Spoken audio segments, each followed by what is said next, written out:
अस्सलाम वालेकुम, सुबह खैर। कैसे हैं आप सब लोग? वैसे लोग तो बड़े मज़े में हैं, एंजॉय भी कर रहे हैं, लेकिन साथ साथ टेंशन में भी हैं, परेशान में भी हैं। जिन लोगों की गाय नहीं आई है, मवेशी मंडी जा रहे हैं लेकिन कीमतें बहुत ज़्यादा हैं, उस वजह से प्रॉब्लम है। और आज के शो में हम आपको जो है ना वो बताएंगे कि मवेशी मंडी में क्या कुछ हो रहा है। अच्छा, ज़िंदगी में मैं ये सोच रही थी कि आज आप लोगों से ये ज़रूर डिस्कस करूँगी कि लोगों की लाइफ में, ज़िंदगी में क्या होता है कि उनको हर चीज़ की टेंशन होती है। टेंशन इन दैट सेंस ज़ाहिर है, ह्यूमन बीइंग्स हैं, नेचुरल है कि टेंशन तो होनी है, लेकिन इतनी ज़्यादा टेंशन होती है कि वो फोमो बन जाता है। अब ये फोमो क्या है? फोमो है फियर ऑफ मिसिंग आउट। जी हाँ, ये इस तरह की टेंशन होती है कि अगर आपकी कोई कॉल मिस हो गई तो आप बहुत ज़्यादा परेशान हो गए। भाई मेरी कॉल क्यों मिस हो गई, मेरी कॉल क्यों मिस हो गई, पता नहीं किसका फ़ोन था, पता नहीं किसका फ़ोन था, अरे मेरा ये काम क्यों नहीं हुआ, क्यों नहीं हुआ। ये है जी किसी चीज़ के खो जाने का या चले जाने का डर। और अगर ये एक्सेसिव हो जाए तो लोगों में प्रॉब्लम शुरू हो जाती है। लोग जो है बहुत ज़्यादा घबराहट का शिकार होते हैं, फिर वो चीखने चिल्लाने भी लगते हैं, अपने ऊपर भी उनको गुस्सा आता है, ये क्यों हुआ, ऐसे क्यों हुआ, वैसे क्यों हुआ। लाइफ में हम उतनी मेहनत करते हैं या लाइफ में हम उतनी कोशिश करते हैं कि भाई हम हर चीज़ जो है वो ठीक से कर सकें, लेकिन परफेक्ट कोई भी नहीं होता। लेकिन जब अगर आपको लगता है कि आपकी फ़ोन पे कोई कॉल मिस हो गई है, आप ग्रॉसरी करने गए हैं और बहुत सारी चीज़ें आप मिस करके आ गए हैं, कुछ भूल गए हैं, तो इसके बजाय कि आप रेग्रेट करें, टेंशन में रहें, या फिर ऐसा होता है ना कि अब पता नहीं क्या होगा, अच्छा मेरा रिज़ल्ट क्या आएगा, ओहो पता नहीं मेरा क्या होगा। तो जब ये चीज़ें एक्सेस कर जाती हैं ना तो लोग टेंशन और परेशानी का शिकार हो जाते हैं। इसको कहते हैं फियर ऑफ मिसिंग आउट। और इस हवाले से अगर ये लोगों में बहुत ज़्यादा है, यानी किसी भी चीज़ की फ़िक्र करना, ज़रिया माश की फ़िक्र करना बिल्कुल करनी चाहिए, लेकिन अगर एक्सेस हो जाए तो excess of everything is bad. इसके लिए ज़रूर डॉक्टर को कंसर्न करें, इसके लिए ज़रूर किसी से बात करें। अगर आप किसी साइकेट्रिस्ट के पास नहीं जा सकते, अगर आप किसी माइंड ट्रेनर के पास नहीं जा सकते, तो ज़रूर अपना एक दोस्त बनाइए जिसको आप ये बताइए कि मुझे इस बात की बहुत टेंशन है, अगर मेरा ये काम नहीं हुआ तो क्या होगा। मुझे यहाँ पर ना एक बड़ी मशहूर एक्ट्रेस की बात याद आ रही है कि कुछ भी हो जाए ना लाइफ में, कुछ भी नहीं होता, क्योंकि अल्लाह साथ है। क्योंकि बस आपने अल्लाह पर यकीन रखना है और आपने ये सोच लेना है कि भाई ठीक है, मैंने इसके लिए ये सब कुछ कर लिया है, अभी आगे अल्लाह मालिक है। तो लाइफ में छोटी छोटी चीज़ों को जाने दिया करें, अपने लिए टेंशन ना बनाया करें, सर पे हावी ना किया करें कि आप परेशान हो, आपका बीपी हाई हो, आप डिप्रेशन वाली स्टेट में चले जाएं, आपकी नींद ख़त्म हो जाए या आपको कोई प्रॉब्लम हो। टेंशन लें उस वक्त जिस वक्त आप कोई स्पोर्ट्स कर रहे हो, टेंशन लें उस वक्त जिस वक्त आप किसी काम में हो, लेकिन उसके बाद उस चीज़ की टेंशन मत लिया करें, क्योंकि लाइफ में हर चीज़ को हम परफेक्ट नहीं कर सकते, क्योंकि परफेक्ट सिर्फ अल्लाह ताला की ज़ात है। अच्छा जी, आगे बढ़ते हैं और अभी आपको बताते हैं शहर कायद का मौसम। तो जी, शहर कायद में मौसम गर्म और मरतूब है और शहर का जो मौजूदा दर्जा हरारत है वो है 30 डिग्री सेंटीग्रेड। अच्छा जी, अब जो ज़्यादा से ज़्यादा दर्जा हरारत है वो है 36 डिग्री सेंटीग्रेड और शहर में जनूब मगरब सिमत से हवाओं की जो रफ्तार है वो 23 किलोमीटर है। इसके अलावा शहर का जो फ़िज़ाई मेयार है वो तसल्ली बख्श है। तो ये जी हमारा शहर का मौसम है। और इसके अलावा कहा यह भी जा रहा है कि भाई शदीद गर्मी पड़ने वाली है। तो कराची हाइट्स एक ख़बर ये भी है आप लोगों के लिए कि तैयारी पकड़ लें, ये जो अब 4-5 दिन आ रहे हैं ना, इसमें पड़ेगी शदीद तरीन गर्मी। और जब ये शदीद तरीन गर्मी हो तो आपने जो है एहतियात का दामन हाथ से नहीं जाने देना है, गैर ज़रूरी सफ़र नहीं करना है, गैर ज़रूरी घरों से बाहर नहीं निकलना है। और बहुत ज़्यादा जो है वो, अगर आप मवेशी मंडी जा रहे हैं, मास्क का इस्तेमाल करना है, पानी का ज़्यादा इस्तेमाल करना है, हीट स्ट्रोक से बचना है। और अगर कराची का मौसम अच्छा हो जाता है, जो कि यूजुअली होता है कि अनप्रेडिक्टेबल होता है, कभी हम सोच रहे होते कि बारिश होगी बट बारिश नहीं होती, तो फिर हम मेट ऑफिस से पूछते कि जी बारिश नहीं हुई। तो ये सारी चीज़ें जो होती हैं ना, अनएक्सपेक्टेड होती है। लेकिन अभी जो फोरकास्ट है वो यही है कि शदीद गर्मी पड़ने वाली है आगे इस वीक में, इन 3-4 दिनों में। तो तैयारी कर लें। तैयारी क्या है? एहतियात की तैयारी। अच्छा जी, आगे बढ़ते हैं और अभी आपको बताते हैं कि जी मनासिक हज का आगाज़ हो गया।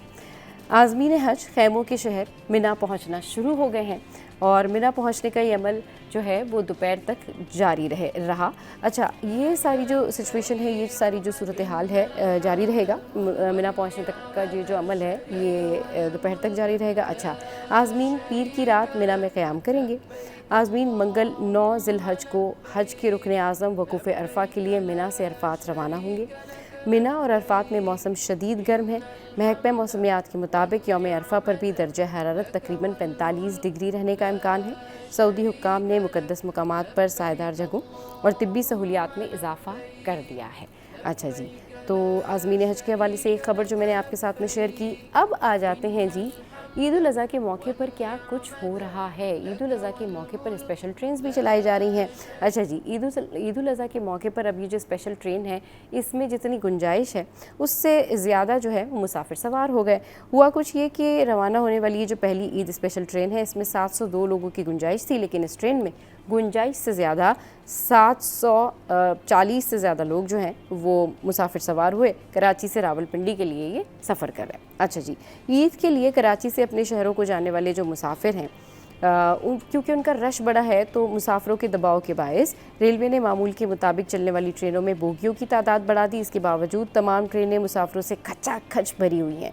तो जी ईद के मौके पर कराची से 2 ईद स्पेशल ट्रेन चलाई जा रही हैं। पहली Eid special train Karachi city station से शाम 7 बजे जो है वो रवाना हो गई। तो ये है जी खबर जो मैंने आपके साथ में शेयर की। अब कुछ बात कर लेते हैं जी वक्का वक्का गर्ल लाला लाला सॉन्ग जिन्होंने गाया और अब ये है जी डाय डाय। जी हाँ, जिस तरीके से आप लोगों को पता है कि फ़ुटबॉल का वर्ल्ड कप जो है अब वो करीब आ रहा है, तो जो शकीरा हैं उन्होंने अपना जो ऑफिशियल सॉन्ग है इस हवाले से वो रिलीज़ कर दिया है। लोगों को बड़ा पसंद आ रहा है जी। और ये जो सॉन्ग है इनका, अगर आप ये सॉन्ग देखेंगे तो जब मैं देख रही थी तो मुझे थोड़ी थोड़ी फील ऐसे आ रही थी, मतलब लोग इनका जो वक्का वक्का है ना शायद उसको भूल नहीं पाए। 2010 में जो है इन्होंने वक्का वक्का सॉन्ग गाया था जिसके बायस इनको बहुत ज़्यादा शोहरत मिली थी। अब जो है उसके बाद इन्होंने 2014 में जो है फिर लाला लाला करके सॉन्ग गाया। फिर उसके बाद अब 2026 में इन्होंने सॉन्ग गाया जी डाय डाय, जिसमें ये आप देख सकते हैं लायनल मेसी भी हैं, फिर जो है वो एम्बापे भी हैं इसमें और बहुत सारे स्टार्स हैं जो कि ये कह रहे हैं कि वी आर रेडी। आप इनको कहते हुए सुनेंगे जब ये सॉन्ग शुरू होता है। तो अच्छी शूट है इस सॉन्ग की, लोग इसको पसंद कर रहे हैं। बट लेट्स सी कि अभी देखना है ये कि कितना रंग ये जमा सकेगा। तो भाई ये जो गाने की वीडियो है इसमें नाइजीरियन सुपरस्टार जो हैं बर्ना बॉय वो भी शामिल हैं और बड़ा ज़बरदस्त इसको पिक्चराइज़ किया गया है। शकीरा वही अपने ख़ास किस्म के स्टाइल से जो है इसमें डांस करती हुई नज़र आएंगी। अच्छा, अब ये जो फुटबॉल वर्ल्ड कप शुरू हो रहा है भाई, ये फुटबॉल वर्ल्ड कप 11 जून से शुरू होगा और 19 जुलाई तक जारी रहेगा। इस इवेंट में जो टीम्स हिस्सा ले रही हैं उनकी तादाद है 32 और उन 32 से बढ़कर जो है वो 48 हो गई। पहले तो ये 32 थी फिर 48 हो गई और वजह यही बताई जा रही है कि जो पिछले टूर्नामेंट्स हुए हैं उनके मुकाबले में ये थोड़ा प्रोलॉन्ग चलेगा, यानी लंबा होगा। तो ये जो सॉन्ग है डाय डाय ये बड़ा जो है वो हिट हो रहा है और लोग इसको पसंद कर रहे हैं और इसमें बड़ी ज़बरदस्त जो है उन्होंने डांसेस वगैरह किए हैं, ग्राउंड का भी इस्तेमाल किया है इसमें उन्होंने, वहाँ पर भी वो गई हैं तो वो वही वक्का वक्का वाली फील आ रही थी। लेकिन जब आप ये सॉन्ग सुनेंगे तो आपको लगेगा जो वक्का वक्का था थोड़ा सा फास्ट बीट पे था बट ये थोड़ा सा स्लो बीट पे है। बट इसको पिक्चराइज अच्छा किया है उन्होंने। लेकिन अब ये तो लोगों के ऊपर है, आप भी हमें बताइएगा कॉल करके कि आपको ये सॉन्ग जो है कैसा लगा, फुटबॉल वर्ल्ड कप का ऑफिशियल सॉन्ग। चलिए जी शो में यहाँ वक्त ब्रेक के बाद वापस आते हैं, फिर मिलवाएंगे आपको एक बड़ी ज़बरदस्त पर्सनैलिटी से। ईद भी करीब है तो ज़रा आपको बताते हैं कि आप कैसे ड्रेसअप हो सकते हैं।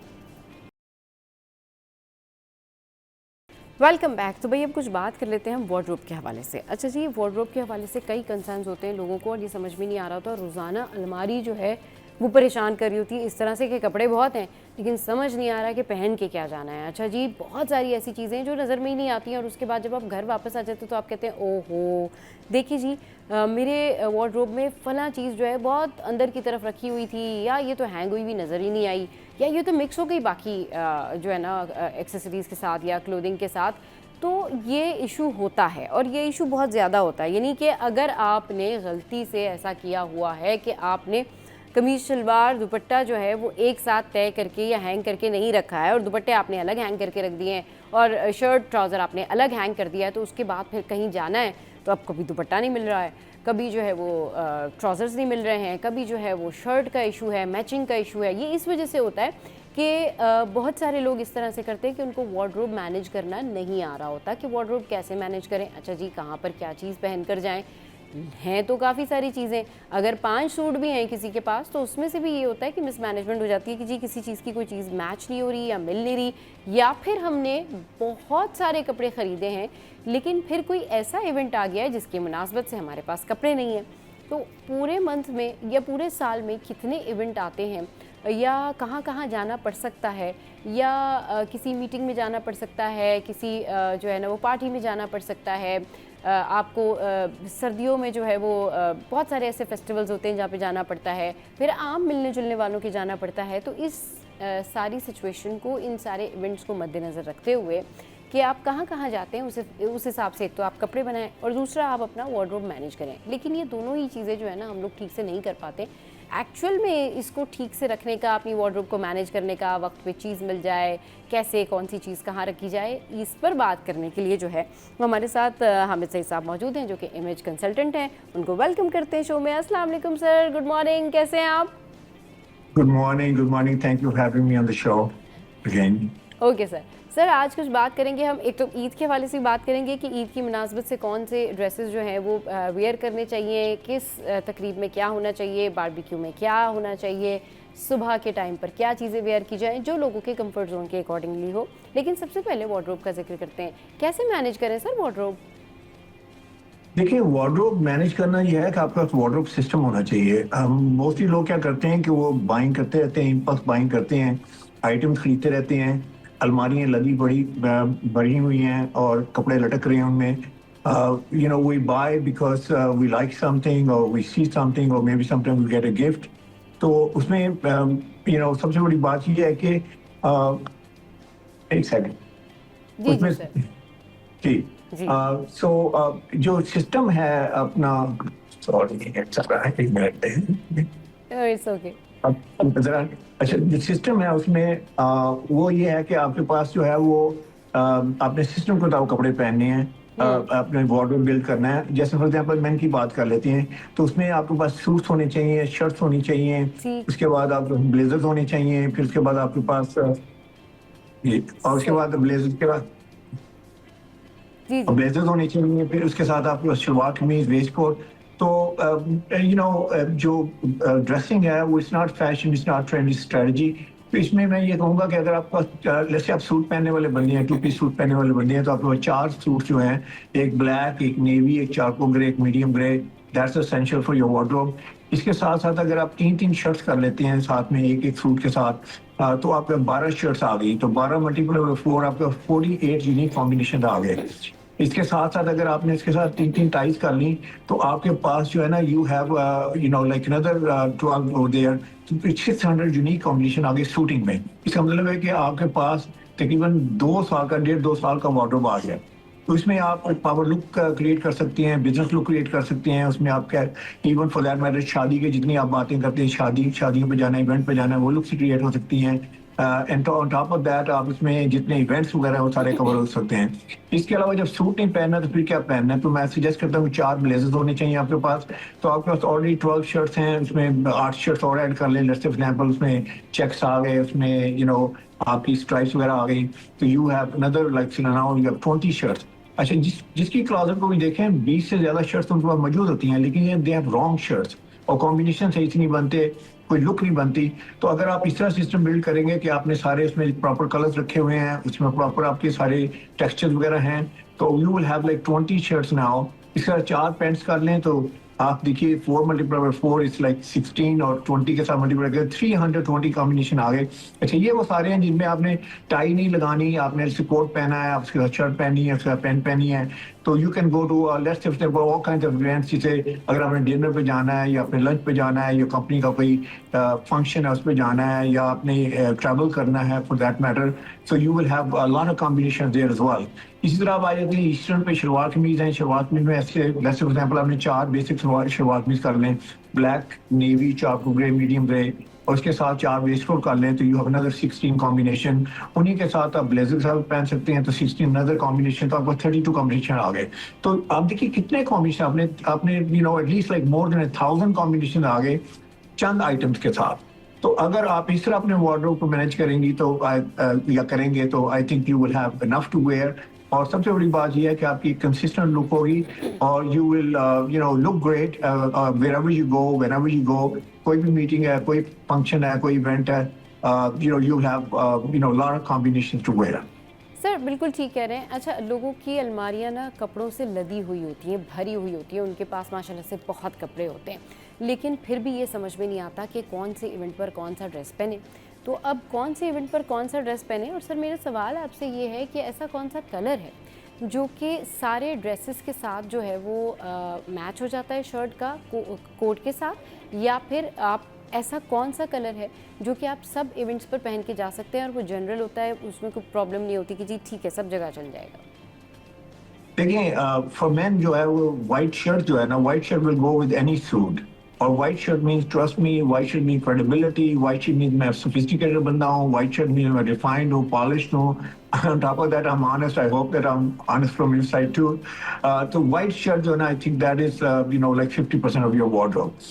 इसके अलावा जो है जो कलर हैं, सूट्स के कलर्स हैं, जैसे मैंने कहा ब्लैक है, तो अब आपने जैसे फ्लेवर पावर मीटिंग है, ये कहीं मिलने जा रहे हैं जो बड़ा आपको you have to look powerful, you have to look like you are very important person. तो आई वुड से कि ब्लैक सूट ले लें, व्हाइट शर्ट ले लें, रेड टाई ले लें, ब्लैक ऑक्सफोर्ड की शूज ले लें, तो I think that will give you a power look. On the other hand, अगर आप सेम शर्ट के साथ व्हाइट शर्ट के साथ ब्लू सूट पहनते हैं, it's more corporate look, business look है। तो आपको पता होना चाहिए कि आपने कहाँ जाना है, क्यों जाना है, किससे मिलना है, इवेंट क्या है। सेम लेट्स से एग्जांपल आप ले लेते हैं, ब्लैक सूट ले लेते हैं। अगर आपने लेट्स से शादी पे जाना है, किसी की शादी पे जाना है, तो आप किसी व्हाइट शर्ट ना पहने, इसके साथ अगर आप लाइट पर्पल, जिसे बेबी पर्पल कहते हैं, लाइलिक कलर, इंतहाई खूबसूरत शर्ट है, उसके साथ अगर आप प्रॉपर टाई लगा लें तो I think you gonna look phenomenal in that. या उसके साथ आप लाइट पिंक की शर्ट पहन लें ब्लैक सूट के साथ, that's gonna look great. Similarly वही shirts light pink and light purple जो है वो आप नेवी सूट के साथ पहन सकते हैं, और ग्रे सूट चारकोल ग्रे के साथ, तो it's look absolutely stunning.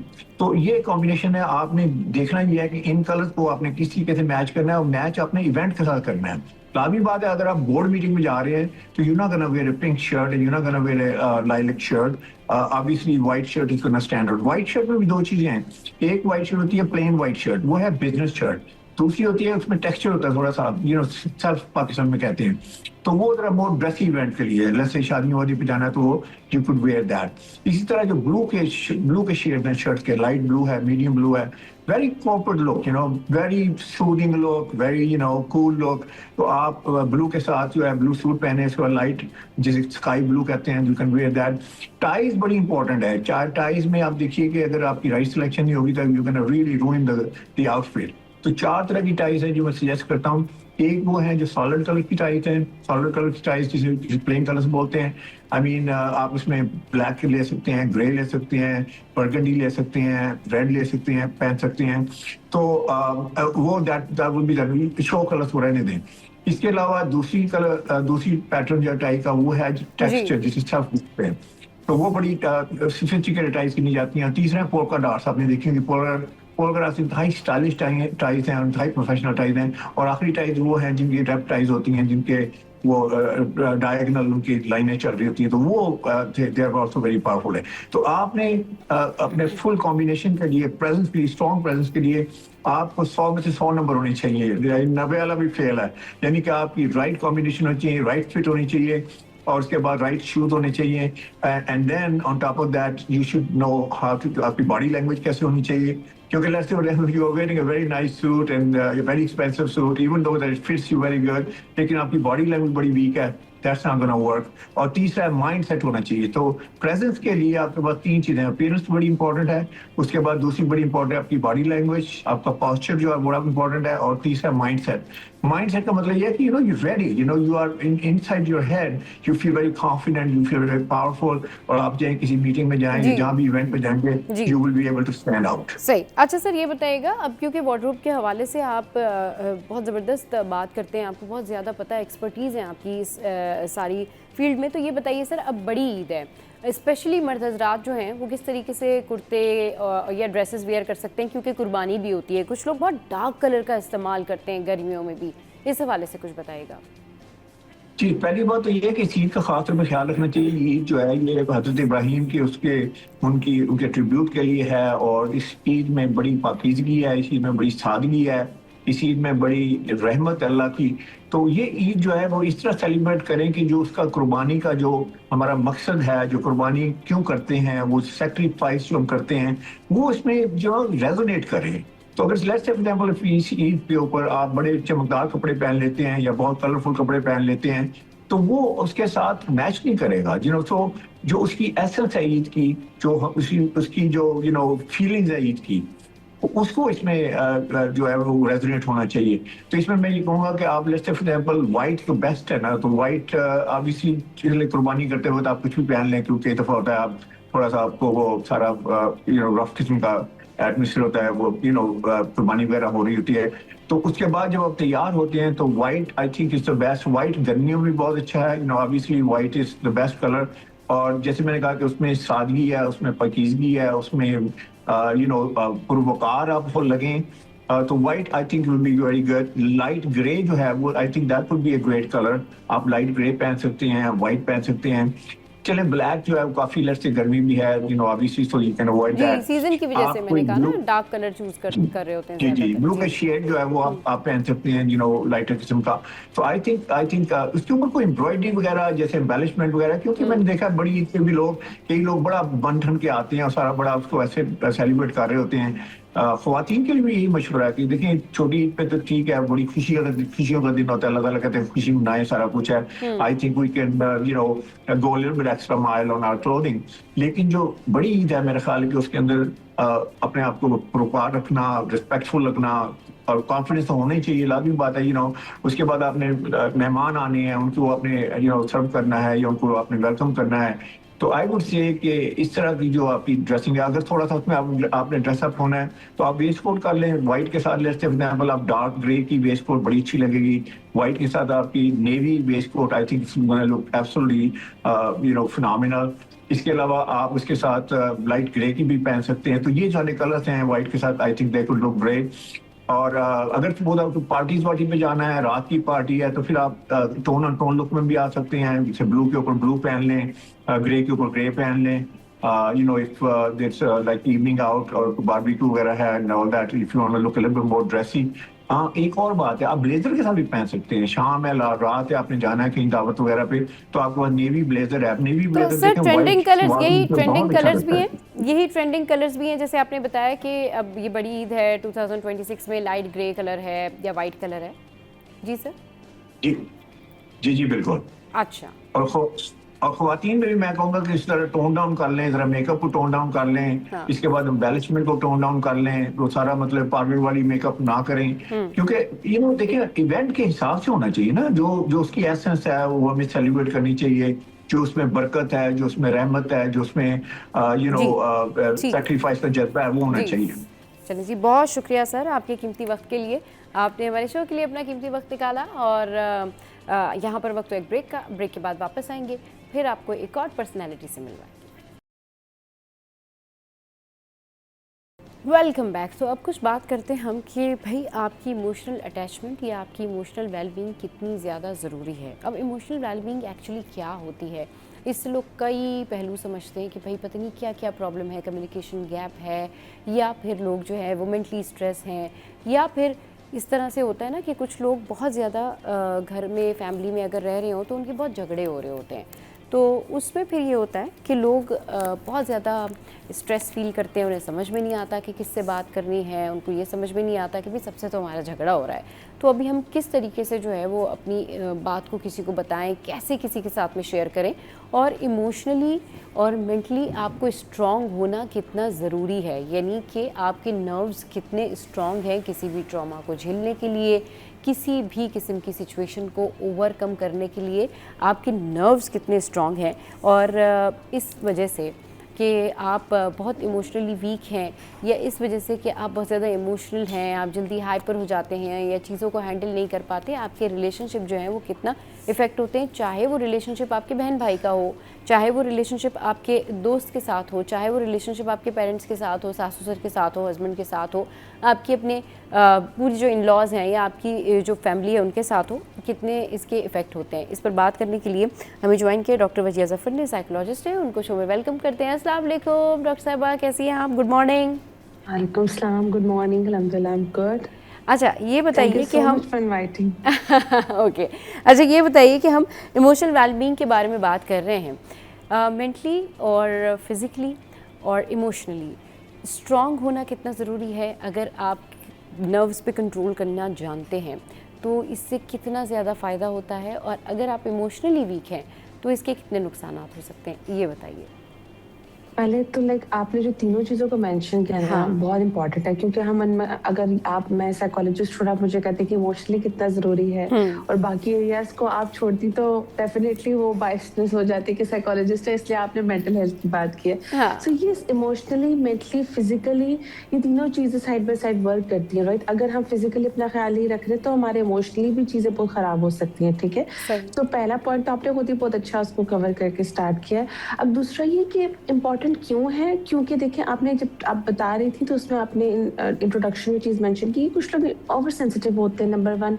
Number 2, कुछ लोगों के ट्रॉमास होते हैं, राइट? सो उसमें ना हर इंसान को अपनी नेचर का अंदाज़ा होता है, या फिर वो उसके बहुत क्लोज वंस होते हैं, जो क्लोज वंस होते हैं, जैसे मियाँ है उसको अपनी बीवी की नेचर का आइडिया होगा, बीवी है तो उसको अपने हस्बैंड की नेचर का आइडिया होगा, राइट? या अपने पेरेंट्स की नेचर का आइडिया होगा, या अपने सिबलिंग्स के नेचर का आइडिया होगा। तो वो उस नेचर को अंडरस्टैंड करने की बहुत ज़रूरत होती है। हम क्या करते हैं, लेबलिंग स्टार्ट कर देते हैं, लेबलिंग इन अ सेंस कि ये तो कंप्लेनिंग करती रहती है, या ये तो जो है मुझे अवॉइड ही करता रहता है। जब हम लेबलिंग स्टार्ट कर देते हैं तो उसमें अगर तो आप लेबलिंग करके अंडरस्टैंडिंग कर रहे हैं तो मेक सेंस, राइट? कि आपने उस चीज़ से एक्सपेक्टेशंस नहीं बनाई, लेकिन आप लेबलिंग करके ब्लेम कर रहे हैं, अगले को क्रिटिसाइज कर रहे हैं, अगले को ह्यूमिलिएट कर रहे हैं, दिस इज नॉट गुड, या अपने आप को ट्रॉमेटाइज मजीद कर रहे हैं, राइट? सो जो दूसरी चीज़ हमने जिक्र किया, जो हम नेचर की बात कर रहे हैं, उसमें अंडरस्टैंडिंग इज़ वेरी इंपॉर्टेंट। अब क्या है कि देखिए हर एक इंसान की जब नेचर डिफरेंट होती है तो उसकी डीलिंग डिफरेंट आती है, राइट? फिर उसके अगर ट्रामाज हैं, ट्रामा में मैं एक एग्जांपल देना चाहूँगी कि अगर आपकी अपनी मदर के साथ चाइल्डहुड में कुछ ऐसी मेमोरीज हैं जो स्टक हो गई हैं, कुछ अक्सर बच्चे कहते हैं कि हमारे पेरेंट्स क्रिटिसाइज बहुत करते हैं, राइट? अब जब पेरेंट्स क्रिटिसाइज करते हैं तो हम लैश आउट कर जाते हैं, या हम कहते हैं हमने घर से घर ही छोड़ देना है, राइट? सो इस तरह की बिहेवियर फिर आना शुरू हो जाते हैं जिसमें घर वाले कहते हैं ये तो बच्चा हाथ से खराब हो गया, ये तो बहुत बदतमीज है, तो ये लेबलिंग आ जाती है। तो अगेन इट्स वेरी इंपॉर्टेंट कि कोई भी रिश्ता हो उसमें अंडरस्टैंडिंग इज वेरी इंपॉर्टेंट, दूसरा पेशेंस इज वेरी इंपॉर्टेंट। हम क्या करते हैं कि हम चाहते हैं कि हम सामने वाले के को कंट्रोल करना चाहें, या जो इंसान उस ट्रॉमा से गुजरा है वो ये चाहता है कि मैं सिचुएशन को कंट्रोल करना चाहूँ। तो पहले तो ये सिनेरियो समझना कि ये इमोशनल हमें चाहिए कहाँ होती है स्ट्रेंथ, इमोशनल स्ट्रेंथ हमें वहाँ चाहिए होती है जहाँ पे सिचुएशन हमारे कंट्रोल से बाहर होती है, जहाँ पे हम हेल्पलेस फील कर रहे होते हैं, हमें गुस्सा आ रहा है, हमें रोना आ रहा है, हमें ग्रीफ का पीरियड है, कोई डेथ हो गई है, ग्रीफ का पीरियड है, किसी को लूज कर दिया, ब्रेकअप हो गया है, ग्रीफ का पीरियड है। तो ये जो 4-5 इमोशंस हैं ये बहुत हैवी इमोशंस होते हैं अगर वो अपनी लिमिट से बाहर जाए, गुस्सा हद से बाहर जाए, गिल्ट हद से बाहर जाए, सैडनेस हद से बाहर जाए। ये वो स्पेशली 3-4 इमोशंस हैं जो जब हद से बाहर जाते हैं तो फिर हमारी इमोशनल वीकनेस सामने आना शुरू होती है। लोग भी परखना शुरू हो जाते हैं कि यार इसको कुछ हुआ है, इसका मूड ऐसा क्यों है, ठीक है? तो पहले हमें ये समझना कि हमें ज़रूरत भी कहाँ है, ये भी बहुत इंपॉर्टेंट है। दूसरा जो है हमें इसको ज़रूरत जहाँ पे उसको इस्तेमाल कैसे करना है, मैं बड़ी इंटरेस्टिंग आपको टेक्निक बताती हूँ कि हम क्या करते हैं, हम इमोशंस को दबाते रहते हैं, हमें पेंट अप इमोशंस रखते हैं। इट्स वेरी इंपॉर्टेंट कि जब आपको किसी से रिलेटेड जो चीज़ें तंग कर रही हैं, नंबर 1 या तो आप किसी ऐसे इंसान से डिस्कस करें जो आपको बेहतर मशवरा दे रहा है कि कैसे डील करना है उस इंसान को, या उस इमोशन को, ठीक है, या सिचुएशन को।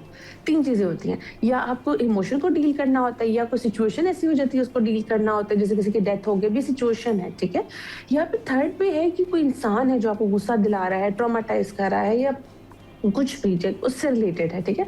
तो आपने उस पर्सन से इन तीनों चीज़ों से रिलेटेड मशवरा करना है।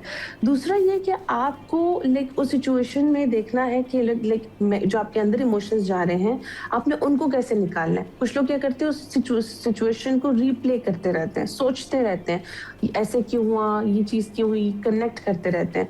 वो कनेक्शंस आपके लिए हेल्पफुल है तो इट्स गुड, आपको हेल्प करे कि नेक्स्ट टाइम मैंने कैसे प्रिकॉशन लेनी है। कोई इंसान अगर आपको बार बार हर्ट कर रहा है तो आपका माइंड डॉट बना रहा है कि मुझे ये, तो इट्स गुड। लॉजिकल सेंस में अगर वो इमोशंस कनेक्ट हो रहे हैं तो इट्स गुड। लेकिन अगर आप एक ही सिनेरियो हो गया उसको रीप्ले कर रहे हैं और आप सो नहीं पा रहे, आप खा नहीं पा रहे, आप घर में चिड़चिड़े हो रहे, तो इट्स नॉट हेल्दी। तो इसके बाद क्या पॉइंट आया, सिचुएशन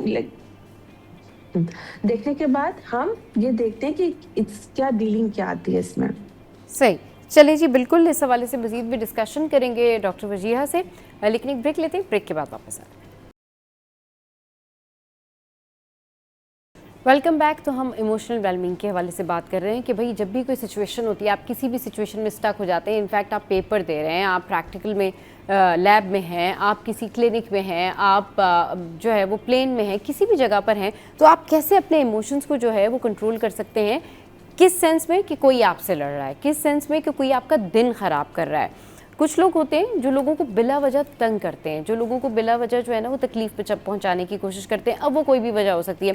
अब आप किसी अगर बस में ही जा रहे हैं तो वहाँ पे कोई आपको ऐसा शख्स मिल जाएगा जो बिला वजह आपको टीज़ कर रहा होगा, या बिला वजह वो आपको लड़ने के ऊपर उकसा रहा होगा, या आप कहीं किसी और जगह पर हैं, पब्लिक प्लेस में हैं, या इनफैक्ट घर में कभी कभी ऐसा होता है कि बहन भाई आपस में बहुत ज़्यादा लड़ रहे होते हैं, या लोगों की क्योंकि कम्युनिकेशन गैप की वजह से या फिर जनरेशन गैप की वजह से वो एक दूसरे की बात समझ नहीं रहे होते हैं, तो वो यूजुअली ये होता है कि वो आपस में बहुत ज़्यादा लड़ रहे होते हैं। लेकिन कोई मेरा मूड ख़राब नहीं कर सकता, कोई मेरा दिन ख़राब नहीं कर सकता, ये सब सोचते हैं, लेकिन फिर लोग अपना मूड भी ख़राब कर लेते हैं और दिन भी ख़राब कर लेते हैं। डॉक्टर वजिया से पूछते हैं कि कोई टेक्निक है कि आप ओवरकम कर लें उस सिचुएशन से, जब आपको गुस्सा आ रहा हो, आपका मूड ख़राब हो रहा हो, आप अपना मूड अच्छा कर लें, दिन बचा लें और इमोशनल स्ट्रेंथ हासिल कर लें? अच्छा, आपने जो इतनी प्यारी बात की, तो इतना अच्छा आपने इतना प्यार एक्सप्लेन किया, क्योंकि मैक्सिमम क्लाइंट्स यही आके मुझे कह रहे होते हैं, जो आपने कहा ना कि जनरेशनल गैप है, या किसी की वजह से मूड ऑफ हो जाता है, एग्जाम्स है, तो मैक्सिमम सिचुएशंस आपने इसमें कवर किए हैं। That's wonderful. So Thank you. आप देखिए, मैं एक चीज़ लोगों को बताना चाहूँगी कि हमने ज़हन में रखना है कि हम हर सिचुएशन में इमोशंस को कंट्रोल नहीं कर सकते। यहाँ हम बात कर रहे हैं कि हमने एक आदत बिल्ड करनी है, एक पैटर्न बिल्ड करना है। हमेशा याद रखें कि ये जो गुस्से के ऊपर हमारा कंट्रोल है, ये हैबिट, एक पैटर्न बनता है। लाइक ऐसा नहीं कि आप, अक्सर क्लाइंट्स आते हैं कहते हैं हमें गुस्सा है, हम क्या करें? तो उसमें बेस्ट स्ट्रेटेजी जो आपने पूछी, मैं बताना चाहूँगी ग्राउंडिंग टेक्निक।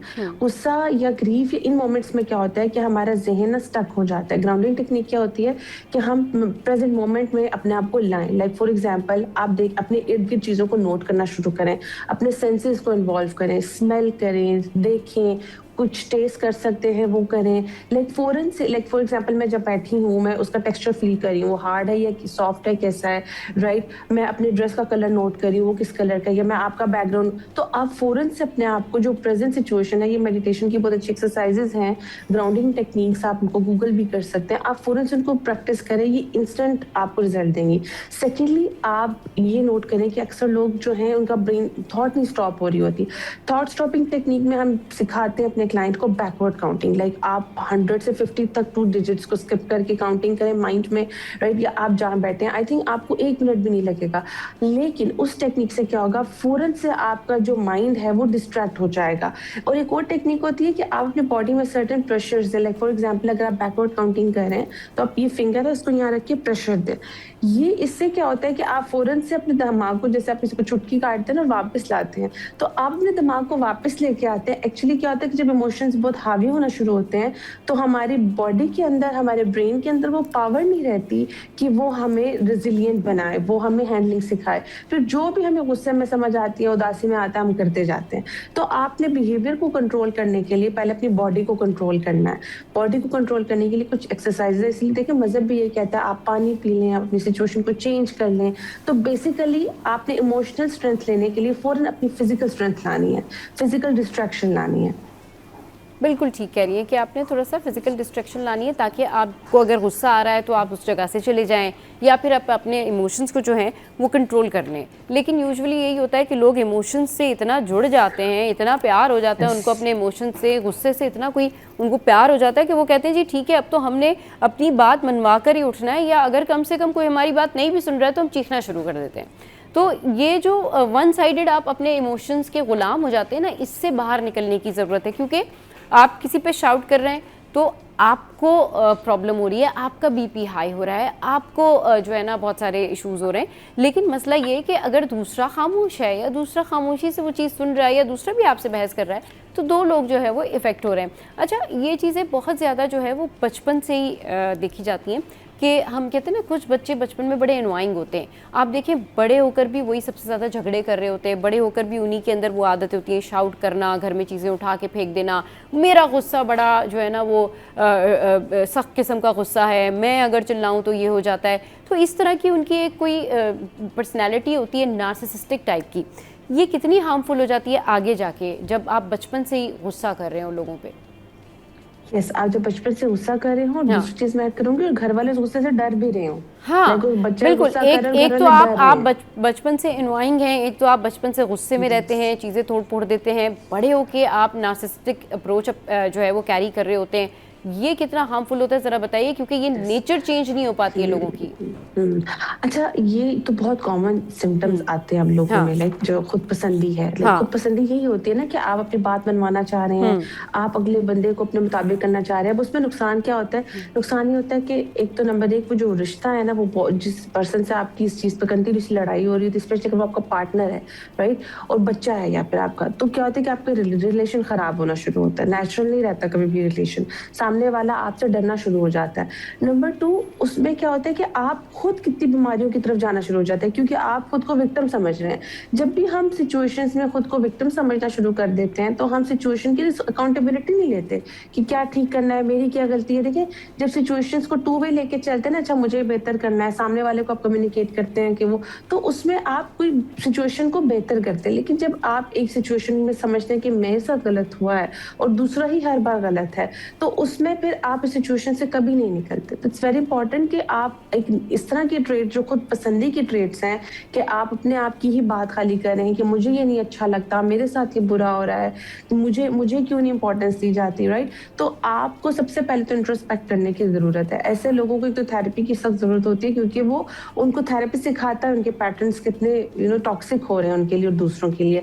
और नंबर टू, ऐसे लोगों को अपने उस इमोशन को उस टाइम समझने की जरूरत है कि ये मेरा इमोशन है, मैंने इसको हैंडल करना है, रेदर देन कि मैं दूसरे के ऊपर ब्लेम डालूं। और आपने पूछा इसका क्या नुकसान होता है, तो इसका नुकसान हमेशा याद रखें टू वे होता है। इस तरह की पर्सनालिटीज ना सिर्फ खुद को नुकसान देती है, ना सिर्फ अपनी तबीयत। आप देखें हार्ट प्रॉब्लम्स भी कितने हो चुके हैं, कैंसर कितना फैल चुका है, हर दूसरे दिन हम कोई ना कोई किसी ना किसी के तन्हा हो बारे में जाते सुन हैं रहे वजीहा, ये जो खुद पसंद लोग होते हैं। लोनलीनेस। हाँ, ये यस, लोनली तन्हा। रहना अच्छा, शुरू एक कर और देते हैं। चीज, मैं एक और चीज बताऊं, ये तन्हा खुद हो ना हो, इनके इर्द गिर्द लोगों को ये तन्हा जरूर करना शुरू कर देते हैं। हाँ, स्पेशली अगर आपका पार्टनर है, वो उस रिलेशनशिप में लोनली रहना शुरू हो जाएगा, राइट। हुँ, वो उस रिलेशनशिप में सफोकेट होना शुरू हो जाएगा। बच्चे हैं, बच्चे आपसे तंग होना शुरू हो जाएंगे। तो आप खुद तो लोनली हो रही हैं, लेकिन घर के एनवायरनमेंट में लोगों को भी उस ट्रॉमे का शिकार कर रहे हैं, वो ट्रॉमा जो वो नहीं डिजर्व करते। सो आप, ये बहुत इंपॉर्टेंट है, अपने इस थॉट से बाहर आए कि मैं ही हमेशा सही हूँ, या मेरे साथ ही गलत हो रहा है, ताकि आप देखें कि आप कितना ज्यादा ट्रॉमा क्रिएट कर रहे हैं घर के अंदर। सही, बिल्कुल ठीक कह रही हैं कि ये देखना चाहिए कि आपकी खुद पसंदी से या आपकी अना से कितने प्रॉब्लम घर में क्रिएट हो रहे हैं, कितने प्रॉब्लम्स की वजह से, आपके खुद के प्रॉब्लम्स की वजह से आपके कितने दोस्त आपको छोड़ के चले गए हैं, और आप तन्हा क्यों हैं।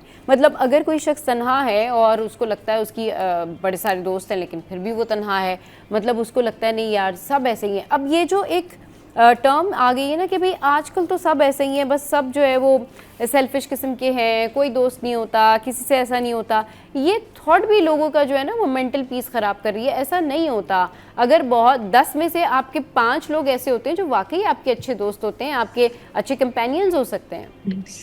हम्म, ये जो आपने बड़ी अच्छी बात की कि आजकल ना हमने बहुत सारी चीजें ये कहने पे छोड़ दी हैं कि ये आजकल ऐसे ही होता है, और ये आजकल चीजें जो हो रही हैं वो नॉर्मल भी नहीं हो रही हैं। आजकल जो चीजें हो रही हैं वो हमारी मेंटल हेल्थ, हम देख लें, मैक्सिमम लोगों को डिप्रेशन, एंजाइटी हो रही है, राइट। और आजकल में हम ये देखते हैं कि हमने जेन्युइन रिलेशंस बनाने की बजाय हमने ये देखना शुरू कर दिया कि कौन मेरे लिए हम अपनी सानी देख लें कि कौन मेरे मेरे गुस्से को बर्दाश्त कर पा रहा है, हमने उससे दोस्ती करनी है।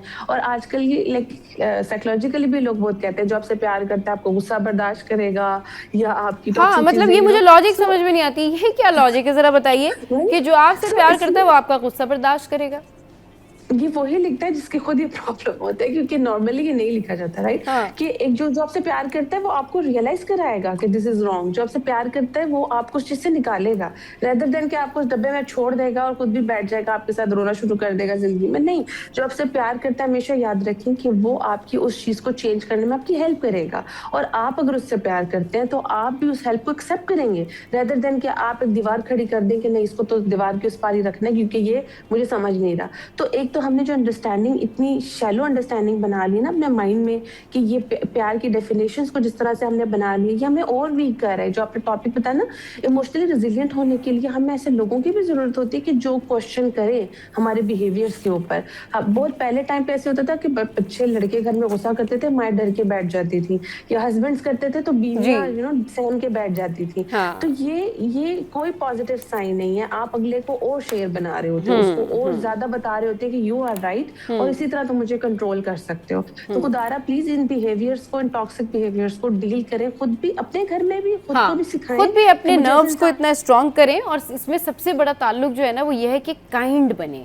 जब आपके अंदर सेंसिटिविटी, काइंडनेस आती है, आप मेहरबानी की तरफ जाते हैं ना, तो आप बहुत सारी चीज़ें लेट गो कर देते हैं, क्योंकि आपको ये होता है कि ठीक है, मेरी इंटेंशन, मेरी नीयत, या मैं जो कुछ भी कर रहा हूँ या बर्दाश्त कर रहा हूँ या अच्छा कर रहा हूँ, वो अल्लाह देख रहा है। चलिए जी, बहुत शुक्रिया डॉक्टर वजिया, आपके कीमती टाइम के लिए। बहुत अच्छी हेल्दी डिस्कशन हुई। तो इस हवाले से ना आप लोगों ने भी बहुत ध्यान रखना है कि आपने अपने नर्व्स को कंट्रोल करना है। गुस्सा आए तो इधर उधर हो जाया करें, और वैसे भी ईद के मौके हैं, इन मौक़ों पे गुस्सा नहीं करना है आप लोगों ने। चलिए जी, शो में या वक्त हुआ न्यूज़ ब्रेक का। न्यूज़ ब्रेक के बाद वापस आएंगे, हेडलाइंस के बाद जब वापस आएंगे तो फिर मिलवाएंगे आपको बड़े ज़बरदस्त गेस्ट हैं हमारे साथ। आपने कहीं नहीं जाना, हमारे साथ रहना है।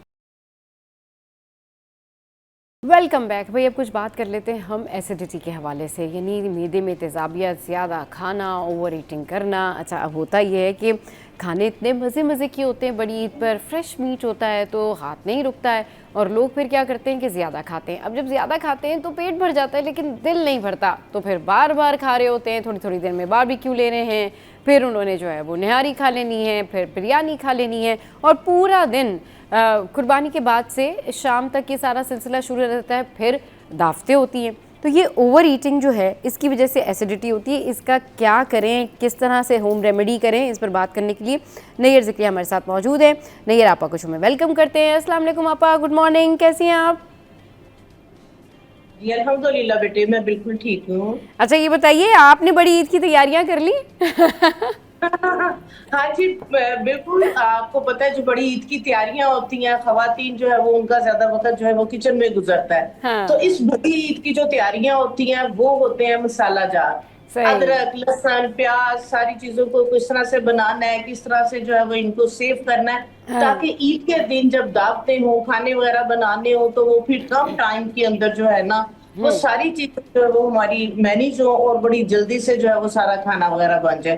तो आजकल जो की तैयारियां वो यही है, अदरक लहसुन की पेस्ट बन रही है, टमाटर प्यूरी बन रही है, प्याज को फ्राई, उसके बाद मेरे एक खास मसाला जात है वो बना के रखती हूँ, जो कि हर खाने के अंदर जो है उसको थोड़ा सा डाल दें। तो जो आपको एसिडिटी और इस तरह के सारे इश्यूज बताएं, तो वो फिर ये है कि उसको खाने से वो प्रॉब्लम, वो इशू नहीं होता, लेकिन खाना इत्तेदाल में, खाना एतदाल में। चलिए जी, ये बड़ी ज़बरदस्त आपने बताया कि अगर ये आपने अदरक लहसुन का पेस्ट बताया और दीगर चीज़ें बताई, अगर ये घर में बना के रखे तो इससे भी एसिडिटी नहीं होती। अच्छा चलिए, एसिडिटी जब हो रही होती है, जब ओवर ईटिंग हो रही होती है, बार बार लोग खा रहे होते हैं, ज़्यादा खा रहे होते हैं, उसके लिए क्या होम रेमेडी आप? हाँ जी, उसके लिए जो है वो सबसे जो बेहतरीन है, आप देखें कि टेबल के ऊपर जब आपके सारा खाना लग गया है, तो एक चटनी, एक रायता जो है वो लाजमी हमारे घर में, खासकर वैसे भी बनता है गर्मियों में, बरसात के मौसम में, क्योंकि जो है वो पानी बहुत ज्यादा पिया जाता है, और गर्मियों के अंदर तेजाबियत और इस तरह के इश्यूज बहुत ज्यादा बढ़ जाते हैं, इसलिए कि हम लोगों को इतनी बुरी आदत है, खाना गरम गरम चाहिए और पानी ठंडा यफ चाहिए। तो जब आप खाना जो है वो गर्म खा के ऊपर से ठंडा यफ पानी पी लेते हैं, तो आपका डाइजेशन जो है वो सिस्टम, आपका स्टमक डिस्टर्ब हो जाता है, स्लो हो जाता है, आपका कुव्वत हाजमा, आसान लफ्जों में अगर कहूँ, तो वो फिर जो है ये सारी प्रॉब्लम जो है वो फेस करनी पड़ती है, एसिडिटी हो जाती है, कई लोगों को जो है वो फिर डायरिया और फिर फूड पॉइजनिंग, ये वाली प्रॉब्लम होती है। तो एक जो चटनी है वो मैं आप लोगों के साथ शेयर करना चाहूंगी कि इन्हीं दिनों के अंदर आप वो चटनी बना के रख ले। जरूरी नहीं है कि ईद उल अजहा के जिसमें आपने गोश्त वगैरह खाना है, रूटीन वाइज भी अगर आप ये चटनी बना के रख लेंगे, आप यकीन करें आपकी जिंदगी आसान हो जाएगी। ये कोई भी बदहजमी, गैस और कोई भी पेट से रिलेटेड प्रॉब्लम इशू नहीं होंगे। आपने करना ये है 3-4 जो है वो गठियां जो है वो फ्रेश पुदीने की ले लें, उन्हें साफ सुथरा करके उसकी जो है वो पंखुड़ियां, उसके पत्ते जो है वो आपने उतार लेने। 3 गठियां अगर आपने जो है वो पुदीने की ली है, उससे आधा आपने जो है वो सब्ज धनिया लेना है, उसको भी जो है वो आप साफ सुथरा करके उसको भी जो है वो आप मोटा मोटा जो है वो काट लें। 3-4 जो है वो मोटी वाली हरी मिर्च इसके अंदर जो है वो आप डाल लें, 4-5 देसी लहसुन के जोए डाल लें, एक टुकड़ा जो है वो इसके अंदर अदरक का डाल दें। ये आप जो है वो ब्लेंडर के अंदर डाल के थोड़ा सा पानी डाल के इसको जो है वो अच्छी तरह चॉप कर लें, इसकी चटनी बना लें। एक इसके अंदर आप छिला हुआ टमाटर भी डाल सकते हैं, बहुत अच्छा टेस्ट हो जाता है। थोड़ा सा इसके अंदर आप प्याज भी डाल सकते हैं, उससे भी टेस्ट बहुत अच्छा हो जाता है। आजकल कच्ची कैरी आई हुई है, ठीक है, जी। थोड़ी सी अगर आप वो डाल देंगे तो हाँ, टेस्ट कैरी भी का उसका- सीजन भी है। जी जी, कैरी का सीजन है, ठीक है। तो इसको चॉप करके, इसको बना के, ब्लेंड करके आप आइस क्यूब्स के अंदर इसको जो है ये जमा के रखें। ढेर सारी बना ले, सही। क्योंकि डेली बेसिस पे होता है कि जो है वो टाइम नहीं है या थोड़ी सी हम लोग सुस्ती कर जाते हैं, तो आप ढेर सारी ये वाली चटनी बना के आइस क्यूब में जो है वो जमा के रख लें। अब आपने करना क्या है, खाना खाने से पहले अपने डाइनिंग पे, अपने खाने की मेज पे आप दही के अंदर, जितना दही है, सपोज 1 कटोरी अगर दही की है, 3-4 ये वाली क्यूब डालें, थोड़ा सा इसके अंदर पिंक साल्ट डालें, थोड़ा सा भुना हुआ जीरा ऊपर डाल दें। इसको अच्छी तरह मिक्स करके, अगर आप खाना खाने से पहले अगर आप चाह रही है कि आपका वेट भी जो है वो कंट्रोल में रहे, वेट भी आपका लॉस हो, और आप जो है वो खाना, ये नहीं कि फैटी खाना खा रहे हैं, तो वो फैट भी आपकी बॉडी के अंदर हजम हो जाए, तो ये वाली जो है वो आप बाउल भर के खाना खाने से पहले चटनी खा लें, या खाने के साथ साथ आप खाएंगे तो आप बिलीव करें कि ना आपको गैस होगी, ना आपको बदहजमी होगी, खाना बहुत अच्छे से जो है वो हजम होगा, और ये इतनी मजे की होगी कि आप चटनी को ज्यादा खाएंगे, और जो है ना वो आप गोश्त को थोड़ा सा जो है वो लिमिट के अंदर जो है वो ले जाएंगे। सही। अच्छा, ज़्यादा खाने की वजह से क्या होता है, लोगों की तबीयत ख़राब होना शुरू हो जाती है, वोमिट शुरू हो हाँ जाती है, फिर उनको नौजिया फील होता है, उबकाई उबकाई सी फील होती है, उसके लिए क्या किया जाए? उसके लिए एक जो है वो मैं बड़ी जो है वो ये हमारी अपनी एक समझ ले जो पर्सनल एक छुपाई हुई रेमेडी होती है ना, जी। कि किसी को बताएं तो वो इसके ऊपर बिलीव नहीं करेगा कि इसके साथ ये भी हो सकता है। तो अगर जो है वो आपने ज्यादा खाना खा लिया है और आपको पता है कि मेरी तबीयत ऐसी है कि ज्यादा खाना खा लूं तो जो है वो मुझे जो है वो डर है कि मुझे फूड पॉइजनिंग, बदहजमी या वॉमिट वगैरह या मोशन, लूज मोशन, ये वाला इशू हो सकता है, तो आप खाने के बाद क्या करें, एक मिर्च लें, उसको काट के उसके बीज निकाल लें, हरी मिर्च लेनी है, उसके बीज चम्मच पे रखें, वो आप मुंह में डाल लें, निगल लें और पानी भर से पिए। आप बिलीव करें, आप बिलीव करें, हम जब आउट ऑफ स्टेशन जाते हैं, क्योंकि मेरा काम इस तरह से है कि बहुत ज्यादा हम लोग ट्रैवल करते हैं अपने बिजनेस की वजह से, तो हमने जो है वो अपनी गाड़ी के अंदर हरी मिर्च और एक प्याज जो है वो लाजमी हमने रखा हुआ होता है। तो जहां पे हमें फील हुआ कि हमने खाना, जाहिर सी बात है बाहर से खाना खाना होता है, तो अगर हमने खाना तो हम फौरी तौर पे ये करते हैं। आप बिलीव करें कि जितनी मर्जी तबीयत खराब फील होना शुरू हो जाता है या हो गई है फूड पॉइजनिंग, वॉमिट आ रही, पेट में दर्द हो रहा है, विद इन 5 मिनट हरी मिर्च के बीज खाने से, विद इन 5 मिनट एकदम से आपका जो स्टमक है नॉर्मल हो जाएगा, आपको एकदम जो है वो रिलीफ मिलेगा। ये इतनी जबरदस्त जो है ये रेमेडी। सही, ज़बरदस्त ये रेमेडी आपने हमारे साथ में शेयर की है, और ये लोगों को ना ट्रैवलिंग के टाइम पर भी बहुत हो रही होती है, लोग जाग रहे होते हैं, लंबा लंबा ट्रैवल कर रहे होते हैं, उन्हें वॉमिट भी आ रही होती है, नींद भी पूरी नहीं हो रही होती है, ये इश्यूज़ होते हैं।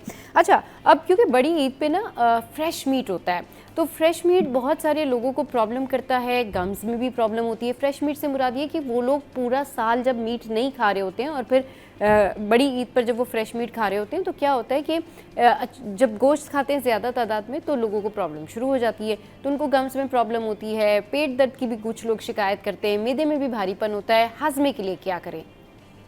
हाँ जी बिल्कुल, हाजमे के लिए जो है ये जो चटनी मैंने बताई है ये, और दूसरे नंबर पे वो क्या करें, कहवा।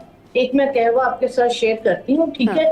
तो ये वाला कहवा जो है वो लाजमी, जब खाना खा लिया, खाना खाने के बाद चाय वगैरह को अवॉइड करें, कॉफी को अवॉइड करें, फ्रीजी ड्रिंक्स को अवॉइड करें, उसकी जगह पे जो है ये आप जो है वो बनाएं। इसको आप लेंगे, जो मैं आपके साथ चूरन या सफूफ जो है वो शेयर कर रही हूँ, इसको अभी से आप बना के ना, तो वो छोटी छोटी सी डिबिया के अंदर जो है वो डाल के आप रख लें। अगर आप मेहमान भी हैं, कहीं बाहर भी जा भी रहे हैं खाना खाने, तो वो चूरन जो है वो आपके पास होना चाहिए। आपने करना क्या है, आपने लेना है 1 पाव जीरा लेना है, और 100 ग्राम अजवाइन लेनी है, और इसके अंदर 200 ग्राम आपने जो है सौंफ का लेना है। ये तीनों आपने चीजें लेके 1 पाव आपने लेमन लेना है, उसका जूस निकाल लेना है। इन तीनों चीजों को अच्छी तरह साफ सुथरा करके इसके ऊपर लेमन जूस आपने डाल देना। ये डिप हो जाएंगे लेमन जूस में, इसके बाद इसको जो है वो फैला देना है, तो किसी छलनी वगैरह में, किसी ट्रे में, ठीक है, हवा के नीचे रखना है, धूप में नहीं। ये रात भर के अंदर जो है ये सारा सोख लेगा लेमन जूस, ये तीनों चीजें। सुबह में आपने इसको क्या करना है, चॉप कर लेना है अच्छी तरह से, इसका जो है वो चूरन बना लेना है, और इसके अंदर थोड़ा सा काला नमक आप डाल दें, थोड़ा सा अगर खुश्क पुदीने का पाउडर पड़ा हुआ है तो 1 खाने का चम्मच वो भी डाल दें। ये इतना मजे का आपका जो है ये चूरन बनेगा। आपने खाना वगैरह खा लिया है तो थोड़ा सा आप इसको चाहे इसी तरह चुटकी के साथ चाट लें, चाहे जो है वो 1 कप जो है वो नीम गर्म पानी करके ½ टीस्पून इस वाले पाउडर की डालें, आप खुद भी कंज्यूम करें, आपके जो मेहमान आए हुए हैं उन सबको जो है ये दे। गर्म नहीं आप लेना चाह रहे तो आप ठंडे पानी का जो गिलास है उसके अंदर इसको जो है वो डालें, फ्रेश मिंट के जो है वो थोड़े से लीव डालें। ये इतना मजे का जो है ये ड्रिंक बनेगा। फ्रीजी ड्रिंक की जगह आप इसको यूज करें तो इंशाल्लाह ताला इस तरह का कोई मसला नहीं होगा। ठीक है जी, बहुत शुक्रिया आपा, नैयर आपा, आपने बहुत ज़बरदस्त जो है मुफीद बातें की, इतनी ज़बरदस्त रेमेडीज़ जो है हमारे साथ में शेयर की। हम आपके साथ में कनेक्ट होते रहेंगे, आपकी कीमती वक्त के लिए शुक्रिया।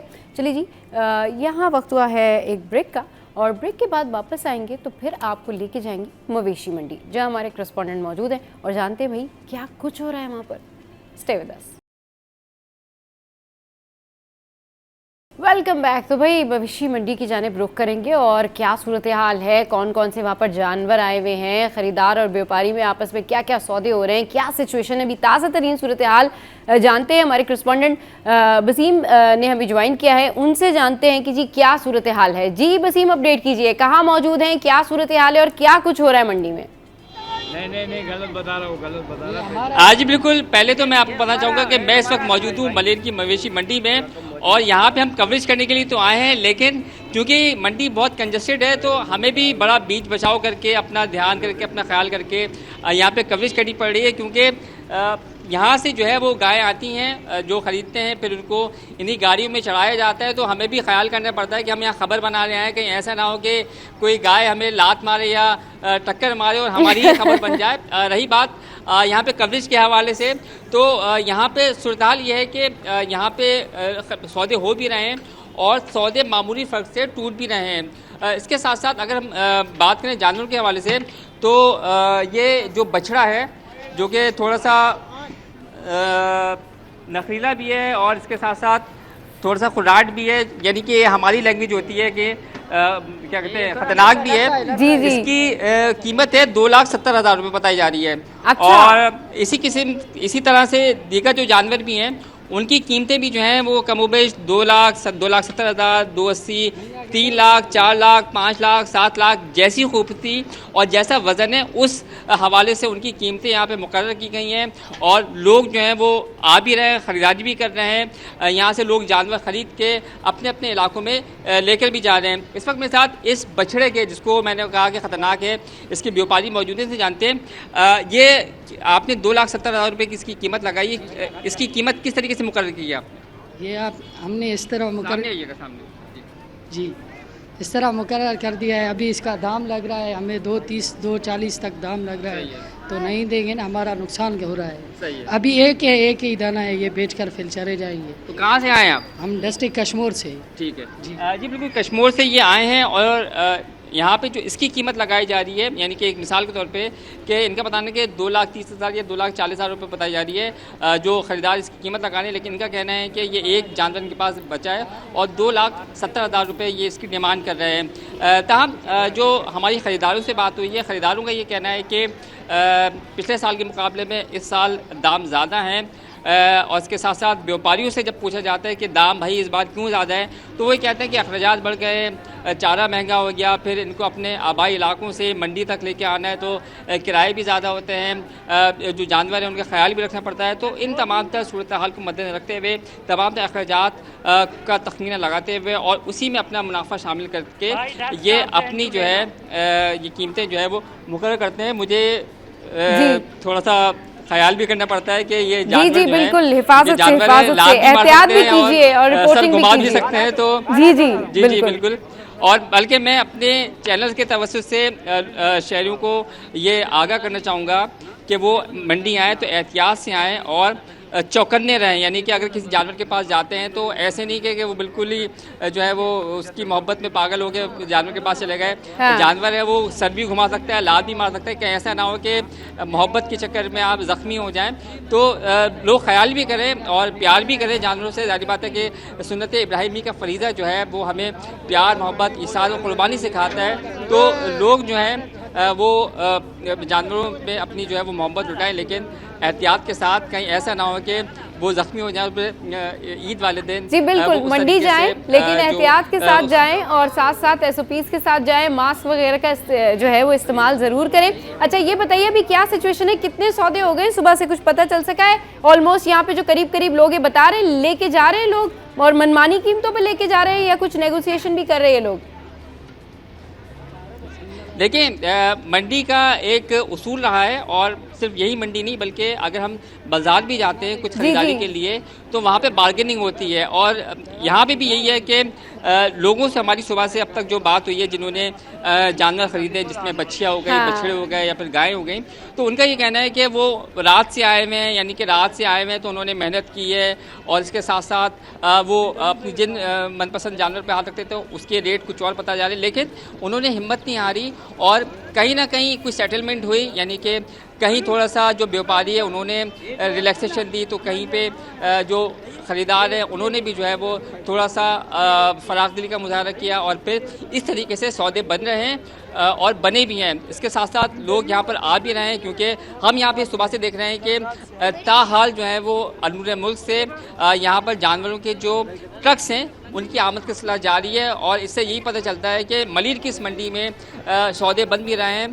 ताहम शहरी जो कह रहे हैं कि इस बार कीमतें ज़्यादा हैं, लेकिन जो जज्बा कुर्बानी का है उसके हवाले से शहरी जो हैं वो पुरुमीद भी हैं और उनका ये अज़म भी है कि वो सुन्नत इब्राहिमी का फरीज़ा ज़रूर अदा करेंगे। यही है कि शहरी आ भी रहे हैं मलिर की मंडी में और यहाँ पर लोग जो हैं वो ख़रीदारी भी कर रहे हैं। अच्छा मैं आपको थोड़ा सा बताना चाहूँगा कि जो ख़रीदारी का जो पैटर्न होता है वो ये होता है कि 2 दांत जो जानवर होता है उसकी कीमतें कुछ ज़्यादा होती हैं, खूबसूरती भी मायने रखती है, उसका वज़न भी मायने रखता है। और इसी के साथ साथ फिर 4 दांत, 6 दांत, 8 दांत के जो जानवर होते हैं उसी हिसाब से उनकी कीमतें होती हैं। और इसी के साथ साथ खूबसूरती भी मैटर करती है और इसके साथ साथ जो जानवर का वज़न है वो भी मैटर करता है। तो इन तमाम तर चीज़ों को मद्देनज़र रखते हुए व्यापारी भी जो हैं वो जानवरों की कीमतें मुकर्रर करते हैं, फिर उसी हिसाब से फिर ख़रीदारों को वो जानवरों की कीमतें बताई जाती हैं। चूँकि 2 दांत जानवर, 4 दांत जानवर, 6 दांत जानवर, 8 दांत जो 8 दांत के जो जानवर होते हैं उनकी जो है वो कुर्बानी के लिए यहाँ पे शहरी आते हैं उनकी ख़रीदारी के लिए। तो व्यापारी फिर उनको उन जानवरों की कीमतें बताते हैं और इसी के साथ साथ शहरियों की ज़्यादातर कोशिश ये होती है कि खूबसूरत जानवर हो, सेहतमंद जानवर हो, तो उसकी अवलीन ख़रीदारी होती है। फिर कुछ लोगों का अपना माइंड सेट होता है कि वो जो है खूबसूरत जानवर लें, या फिर कुछ लोगों का ये होता है। अच्छा वसीम भाई, मार्केट में भाव ताव क्या चल रहा है ये तो ज़रा बताएं, रिस्पांस क्या है? आपकी किसी से बात हुई, लोग क्या बता रहे हैं यहाँ पर इस मंडी में कि जो मवेशी हैं फेवरेट तगड़ा बैल कौन सा है, ज़रा हमें बताएं। देखिए मवेशी मंडी में जिस जगह पे मौजूद हूँ, मेरे इस वक्त पास में जो है वो ख़रीदार मौजूद नहीं है, सारे व्यापारी मौजूद हैं। हाँ। जो कि अंदरूनी मुल्क से आ रहे हैं। जैसे कि ये मंडी जो है पूरे साल की मंडी, यानी कि 365 दिन ये मंडी लगी रहती है, तो यहाँ पर ख़रीदार जो है वो रुक नहीं रहे, यानी कि आ रहे। और ये सिर्फ इसी जगह पे मंडी महदूद नहीं है, ये बहुत वसी पैमाने पे है। अंदर भी जो है वो हज़ारों की तादाद में जानवर मौजूद है और लोग जो है वो आते हैं और अंदर की तरफ चले जाते हैं, या फिर उनको जहाँ पे जानवर अच्छे लगते हैं तो वहाँ पे वो कोशिश करते हैं। लेकिन इस वक्त मेरे पास अभी कोई ख़रीदार मौजूद नहीं है, ये सिर्फ व्यापारी हैं जो कि यहाँ पर आए हैं और इनका कहना है कि इस बार इनको वो कीमतें नहीं मिल पा रही जिसका ये तकाज़ा करते हैं। तमाम व्यापारी जो हैं वो भी पुरुमीद है कि उनके जानवर बिकेंगे और फिर वो अपने तमाम तरह जानवर बेच के अपने आबाई गाँव या फिर आबाई शहरों को रवाना होंगे। जी सही भाई, जो ख़रीदार हैं वो ज़रूर आ रहे हैं और जाहिर सी बात है अब ये बड़ी ईद है तो इस पर जानवर भी लेकर आना है। वसीम भाई हमें सूरत हाल से आगाह कर रहे हैं, कह रहे हैं ख़रीदार आ रहे हैं, जा रहे हैं, अब जाहिर सी बात है कुछ लोगों के सौदे भी बन रहे हैं। वसीम भाई अभी आप जिस जगह पर मौजूद हैं वहाँ पर जो व्यापार मौजूद है उनसे बात कीजिए, उनसे बात करने की कोशिश कीजिए और हमें बताइए वो क्या कह रहे हैं, क्या दाम है उनके, कितना कम कर देंगे वो लोगों के लिए। चलें कोशिश करते हैं। जी जी, आप व्यापारी हैं? आप व्यापारी हैं? व्यापारी आप हैं? अच्छा, ये हमारे साथ एक भाई हैं जो कि मिडिल मैन का किरदार अदा करते हैं, यानी कि ये सौदे कराने कुछ, ये व्यापारी नहीं है और ना ही ये खरीदार हैं, बल्कि ये वो हैं जो कि चले सौदे जी, ये कराते वो हैं। है तो जो आप सौदे इस कराते वक्त हैं। क्या सूरत हाल बिल्कुल देखी आप? बिल्कुल बिल्कुल। हमने वसीम ये भाई, देखी, अभी गरीब आवाम के पास तो अव्वल तो पैसा है नहीं, सही है। तो जो गरीब करना चाहता है तो फिर सौदे नहीं बनते हैं। आपने कितने सौदे कराए हैं मैंने तकरीबन 12 से 13 करवाए हैं। एक दिन में? नहीं, कल रात से अब तक कल रात से अब तक कितने कराए आपने? 12 से 13। 12 से 13। जी। तो क्या सूरत हाल देखी, कितने फर्क से आपने सौदे कराए, कितने फर्क से सौदे टूटे? भाई देखो, व्यापारी ये जो चीज़ है, जानवर जो है ना कुर्बानी का, मैं तो ये कह रहा हूँ जो सच्चा मुसलमान होगा ना जी जी, वो इसमें ज़्यादा लालच नहीं रखेगा। सही है। अपने आने जाने का जो खर्चा निकालने के बाद अगर उसको 5,000 भी जानवर के पीछे बच रहे हैं ना, तो मेरा ख्याल है उसको रसीद छोड़नी चाहिए। ठीक है। तो 40, 50, 60, 70 का फ़र्क देख के, तो इसमें वो गरीब बेचारे जो खरीद नहीं सकते वापस चले जाते हैं। और खरीदार का क्या कहना है? खरीदार का ये कहना, भाई हमारे अफसर नहीं है, इतना हम नहीं कर सकते, फिर या तो बकरा ले लेते हैं या दुम्बा ले लेते हैं, या तो उससे कोई कमज़ोर जानवर दे के ले जाते हैं। बाबा, आपने खरीदा कोई जानवर? क्या कहेंगे, कब से आए हुए हैं, कोई आपकी कोशिश कामयाब हुई? लगे हुए हैं 3.5, 360 भैंसी पे लगे हुए हैं ये लोग। 2-2.5 मन का बछड़ा होता है। तो पिछले साल 2-2.5 मन का बछड़ा जो था, आपकी नज़र में उसकी क्या कीमत थी, अब कितनी पड़ एक गई? 85 ले गया था मैं, 2.5 मन का बछड़ा। एंड अभी क्या सूरत हाल है, उसके कितने अभी बता रहे हैं? महंगे हैं। अब 380, 85। को भी नहीं मिलेगा चाची को। अच्छा, आप ये बताएं, आप कब से आए हुए हैं यहाँ पे? वालिद साहब आपके? जी, सुबह आए थे। सुबह आए हुए हैं। तो कोई कामयाबी हासिल हुई, नहीं हुई? नहीं, व्यापारी अभी ठंडे हुए भगा रहे, बोला नहीं माल नहीं है अभी हमारे पास। तो और उम्मीद है आप, अगर आपको इंशाल्लाह लेके जाएंगे। कहाँ से हैं आप, यानी कौन सा इलाका? कायदाबाद। कायदाबाद से आए हुए हैं। तो कितने जानवर खरीदेंगे, एक या दो की कुंजा? एक फिलहाल ले लें, फिर दूसरा भी ले लेंगे, अभी एक पे ही बात नहीं करते दे रहे। सही है। जी बिल्कुल, ये खरीदार हैं, लेकिन पुरुमीद हैं कि सुन्नत इब्राहिमी का फरीज़ा अदा करना है इनको। 2 जानवर खरीदने हैं, लेकिन पहले मरहले में जेब के मुताबिक ये अभी फ़िलहाल एक जानवर खरीदने के लिए आए हैं, सुबह आए हैं। व्यापारी, इनका ये कहना है कि व्यापारी जो है वो उस तरीके से बात नहीं कर पा रहे। कीमतों के हवाले से जाहिर बात है कि बात बनती भी है और बात जो है वो नहीं भी बन पाती। अगर कीमतें रिजनेबल होती है तो फिर व्यापारी और ख़रीदार दोनों कोशिश करते हैं कि सौदा बन जाए, और इसी के साथ साथ अगर ज़्यादा कीमतें होती हैं, यानी व्यापारी ज़्यादा बता रहे हैं और ख़रीदार अपनी जेब के मुताबिक बता रहे हैं, तो फिर उस हिसाब से फिर वो कीमतें नहीं बन पाती। लेकिन सौदा उस वक्त होता है जब दोनों तरफ से लचक दिखाई जाती है और थोड़ा सा व्यापारी जो है कीमतों को कम करता है, थोड़ा सा ख़रीदार जो है वो अपनी जेब को हल्का करता है, तो फिर इसी हिसाब से सौदे बनते हैं। तो यहाँ पे सौदे बन भी रहे हैं और सौदों और शहरी जो है वो मलिर की इस मंडी का रुख भी कर रहे हैं, जहाँ पे कोशिश है कि आज लाजमी ये अपने लिए कुर्बानी का जानवर जो है वो लेके जाएं। ठीक है जी, बहुत शुक्रिया वसीम भाई अपडेट करने के लिए, ताज़ा तरीन सूरत हाल बताने के लिए। और वक्त कम है, मुकाबला सख्त है, बस चंद घंटे कह सकते हैं या 2 दिन कह सकते हैं, इतने ही रह गए हैं। और अगर आज का दिन निकल जाता है तो फिर ये जो मंडी के भाव हैं ना, ये और बढ़ जाते हैं, ये नर्ख बढ़ा देते हैं। तो भाई जल्दी कीजिए, देर न कीजिए, जल्दी से अपना जानवर लाइए। और अपने अपने घरों में जो आपके बच्चे वेट कर रहे हैं कि जी जानवर आएगा और कुर्बानी होगी, तो कोशिश करें कि गर्मी ज़्यादा है या फिर मौसम ऐसा है तो बच्चों को ना लेके जाएं मवेशी मंडी, और आप खुद अपना जानवर घर पे ले आएँ। लेकिन अगर जिद करते हैं तो फिर क्या कर सकते हैं, फिर तो कुछ नहीं हो सकता जी। मवेशी मंडी के हवाले से हमने आपको करंट अपडेट बताई। यहाँ पर वक्त है एक ब्रेक का, ब्रेक के बाद वापस आते हैं और फिर हम कंटिन्यू करेंगे जो हमारी गेस्ट हैं, और फिर वो हमें बताएंगी अच्छी अच्छी रेमेडीज़, ताकि वो ईद पे, बड़ी ईद पे और थ्रू आउट आपके काम आएंगी। हमारे साथ रहिए। Welcome back. तो भाई मवेशी मंडी से अपडेट के बाद अब दोबारा से रिकनेक्ट करते हैं। नैयर आपा हमारे साथ मौजूद हैं। नैयर आपा, ये बताइएगा कि स्किन केयर के हवाले से ख़वातीन काफ़ी ज़्यादा परेशान रहती हैं। ऐसी रेमेडी जो आसान हो, घर में आसानी से चीज़ें मिल जाएं, बहुत ज़्यादा उसमें ख़र्चा नहीं करना पड़े और स्किन जो है वो भी मैनेज हो जाए, लाइक स्मूथ हो जाए, अच्छी हो जाए और साफ़ हो जाए।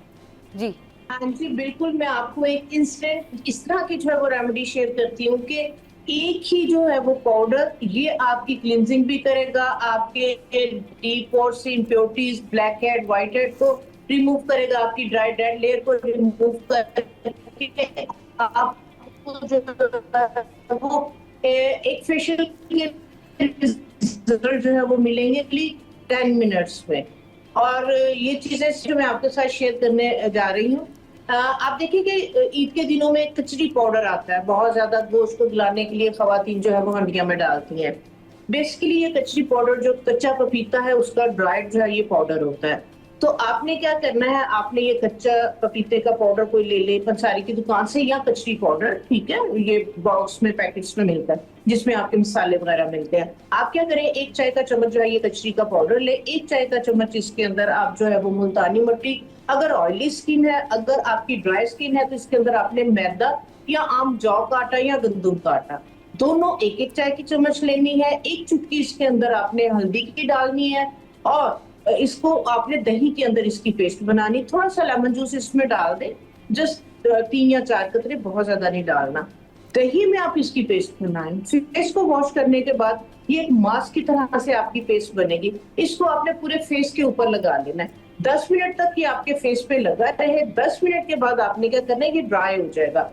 10 मिनट के बाद आपने हाथों को थोड़ा सा गीला करना है, इसको टैप टैप करके रब करके इसको गीला करना है, ड्राई को आपने रब नहीं करना। जब ये वेट हो जाए इसको फिर आपने सर्कुलर मोशन में आपने मसाज करना शुरू कर देना है, ठीक है, क्रीमी फॉर्म की तरह से। बड़े माइल्ड इसके ग्रे, ज्यादा टाइम दे, जहां पे जो है वो उनकी अगर फ्रैकल्स हैं, टैनिंग हुई हुई है, पिगमेंटेशन हुई हुई है, वहां पे थोड़ा सा जो है वो ज्यादा टाइम दे। बहुत टाइट टिप्स आपने यूज नहीं करने, सर्कुलर मोशन में आपने हाथ गीले करते जाना है, मसाज करते जाना है, ठीक है। 4 से 5 मिनट के लिए आपने अच्छी तरह पूरे फेस पे, नेक पे मसाज करके इसको फिर आप बेसन पे जाएं और खुले पानी के साथ जो है वो इसको वॉश कर दें। आप बिलीव करेंगे, एक ही दफा का इस्तेमाल भी ईद में आपको पता है कि सिर्फ एक दिन बीच में रह गया, तो आप इसको अगर आज शाम में ही करती हैं तो सुबह में आपको हर कोई पूछेगा किस पार्लर से कौन सा वाला फेशियल तुम करवा के आई हो।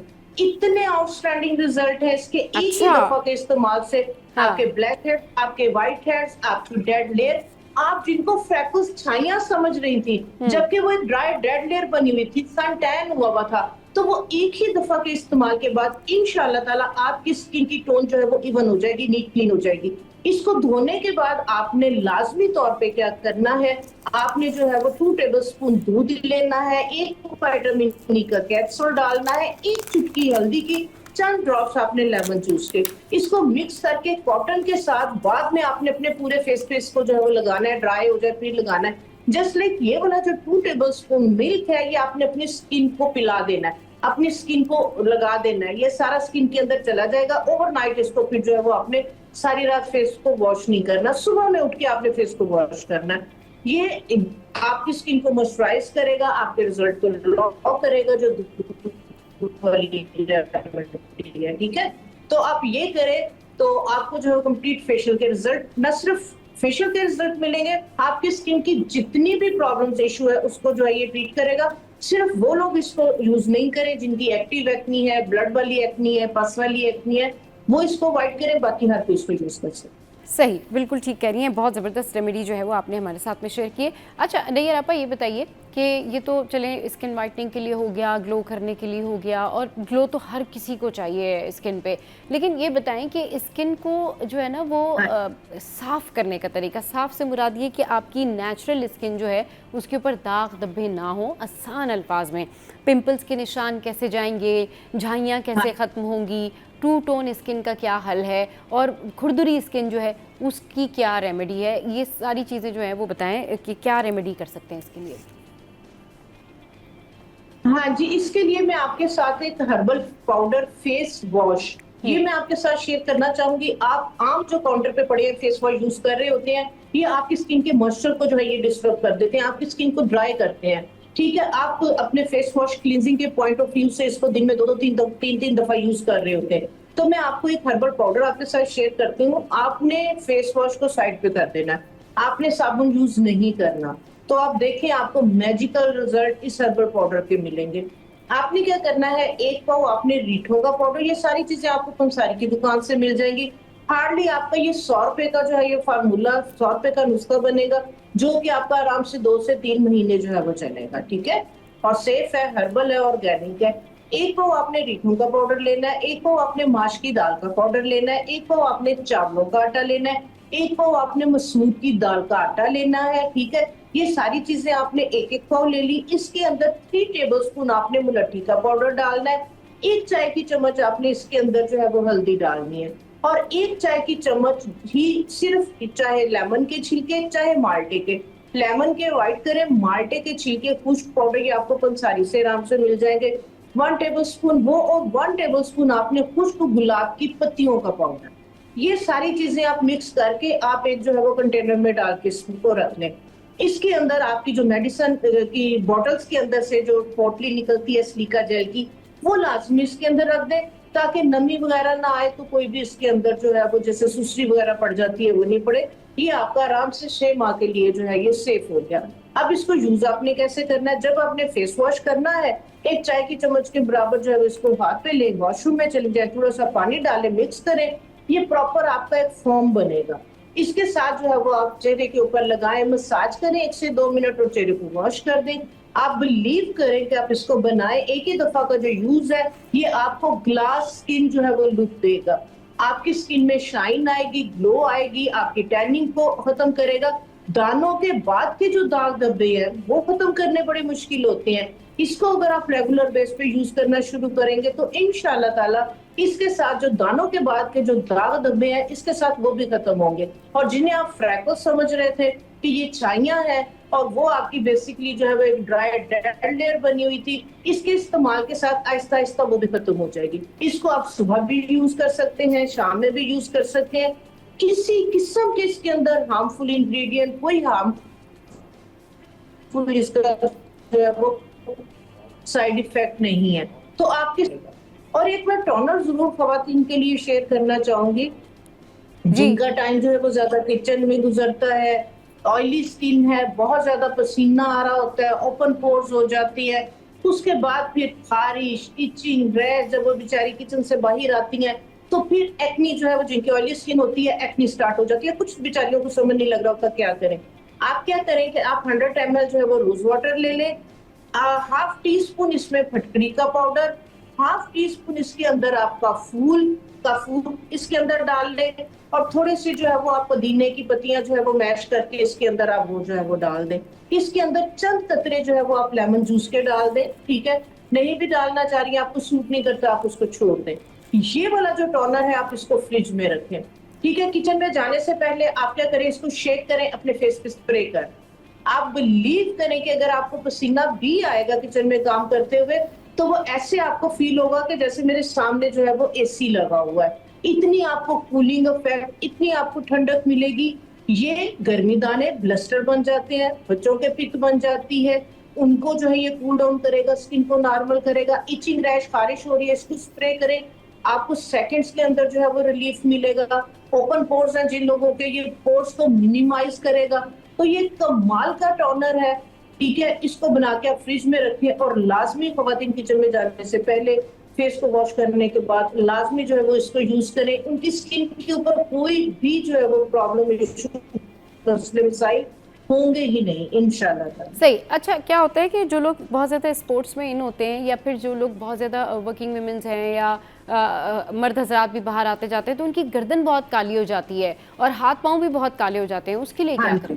जी हाँ जी, बिल्कुल। जिनकी जो है वो जो एक्सपोज्ड एरिया होते हैं वहाँ पे बहुत ज्यादा टैनिंग हो जाती है, बाकी बॉडी का कलर उनका बिल्कुल सही होता है। क्योंकि फेस पे तो चले आपने सन ब्लॉक लगा लिया, सीरम लगा लिया तो मैनेज कर लेते हैं, लेकिन हाथ पैरों पे जाहिर सी बात है गर्मियों में फिर यूवी रेज होती है, तो उससे किस तरीके से बचा जा सकता है? यानी काले हाथ पाँव जो टैन हो जाते हैं उसके लिए क्या करें? जी, सबसे पहले तो है कि भाई निकलने से पहले सनब्लॉक जो है वो आप लाजमी लगाएं, ठीक है। सनब्लॉक आपके पास नहीं पड़ा हुआ, मैं कई दफा जो है ये नेचुरल सनब्लॉक बनाना बता चुकी हूँ। 1 टेबलस्पून एलोवेरा जेल, 1 टेबलस्पून इसमें आप ग्लिसरीन डालें, 1 या 2 विटामिन ई के कैप्सूल डालें। आपको पंसारी की दुकान से मिलेगा सफेदा काशगरी, ठीक है। ये पाउडर फॉर्म किया है, अंदर है। 1 चाय की चम्मच आप 20 रुपए का ला के रख लें, 1 चाय की चम्मच वो डालें। ये आपका पूरे हफ्ते के लिए जो है वो सन ब्लॉक जो है वो रेडी हो गए। इसको आप फ्रिज में रखें, 8 दिन बाद दोबारा बना लें। आप बाहर निकल रहे हैं, आप ये वाली जो है वो जेल फॉर्म में ये होगा, इसको आप अपने एक्सपोज्ड एरिया पे, फेस पे, नेक पे आप लगाएं, ठीक है। तो इसके साथ आपकी जो है वो स्किन बर्न नहीं होगी। अब बर्न हो गई है, उस टैनिंग को हम किस तरह से रिमूव करें? आपने क्या करना है कि आपने जो है वो 1 टेबल स्पून आपने जो है, ये मैं आपको इकट्ठा बता देती हूँ थोड़ी सी ज्यादा क्वांटिटी में। 1 टेबल स्पून आपने जो है ये बेकिंग पाउडर लेना है। जो बेकिंग पाउडर है ये आपकी ड्राई डेड लेयर को रिमूव करता है, आपकी टैनिंग को रिमूव करने के लिए बेहतरीन इसके रिजल्ट है। 1 टेबल स्पून वो ले ले। 1 कप जो है वो आपने जौ का आटा लेना है, 1 कप आपने चावलों का आटा लेना है, 1 कप आपने इसमें मुल्तानी मिट्टी का डालना है, और एक टुकड़ा इसके अंदर आपने कपूर का जो है ये डाल लेना है। ठीक है, 1 खाने का चम्मच बेकिंग सोडा हमने डाल लिया। ये वाला पाउडर बना के आप रख ले। आप रात में घर आए हैं, आप ये वाला पाउडर दही के अंदर मिक्स करके आप वहां पे जो है वो लेप कर ले। 5 से 10 मिनट के लिए लगा रहे, उसके बाद मसाज करते हुए वॉश कर दे। एक ही दफा के यूज के बाद इंशाल्लाह ताला आपकी ये टैनिंग रिमूव हो जाएगी, और इसको आप डेली बेसिस पे यूज करें। ये नहीं हफ्ते में एक दफा आपने कर लिया बड़े अच्छे रिजल्ट मिले, क्योंकि आप डेली बाइट नहीं कर रहे हैं, डेली आपकी जो है वो स्किन टैन हो रही है, तो इसको आप जो है वो डेली बेसिस पे जो है वो यूज करें, तो इंशाल्लाह ताला आपकी जो है ये टैनिंग जो है ये इसके साथ खत्म हो जाएगी। चलें जी, बिल्कुल ब्रेक लेते हैं। ब्रेक के बाद वापस आएंगे, फिर मजीद रेमेडीज़ जो है वो पूछेंगे आपस से, हमारे साथ मौजूद हैं, तो स्टे विद अस।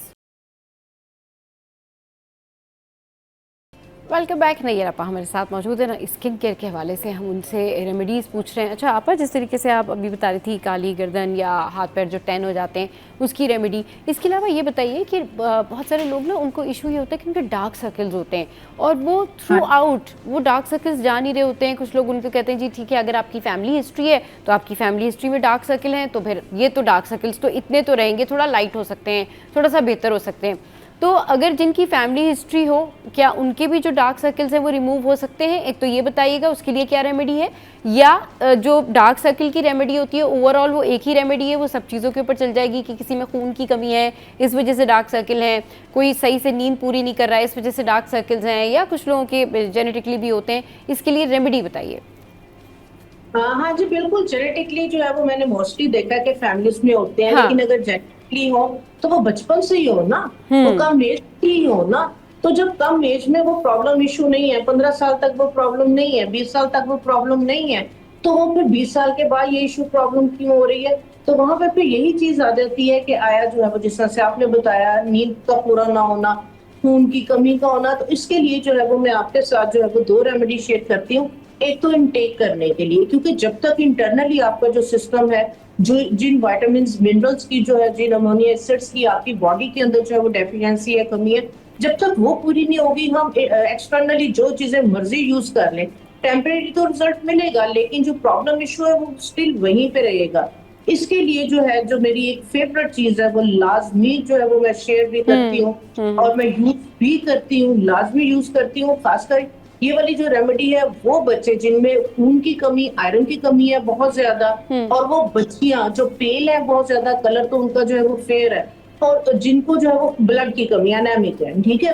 तो ये सारे जो है वो प्रॉब्लम इश्यूज जो है वो, अगर ब्लड की कमी की वजह से फिर नजर कमजोर होना, बाल गिरना और दूसरे इश्यूज प्रॉब्लम हो रहे होते, उसके लिए जो है वो एक बहुत बहुत बेस्ट, जो कि बच्चों के लिए भी सेफ है, वो है आपके चाइना फ्लावर, हिबिस्कस के फूल।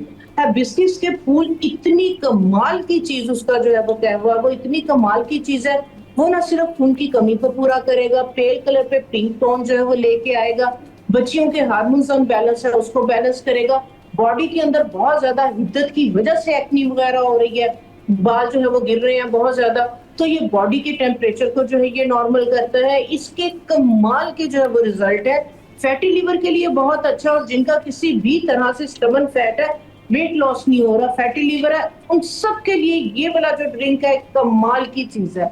आपने क्या करना है, डेली बेसिस पे 1 गिलास आपने पानी का लेना है, उसके अंदर आपने जो है वो जो चाइना फ्लावर है, हिबिस्कस के फूल रेड कलर के होते हैं, तो आपने जो है वो 4 से 5 फूल धो के उसकी ग्रीन डंडर उतार देने हैं, उसको आपने जो है वो खौलते हुए पानी के अंदर डाल के ऊपर से जो है वो ढक्कन लगा देना है, ढक देना है, उसको बहुत ज्यादा पकाना नहीं, दम के अंदर उसका जो है वो सारा कहवा निकले।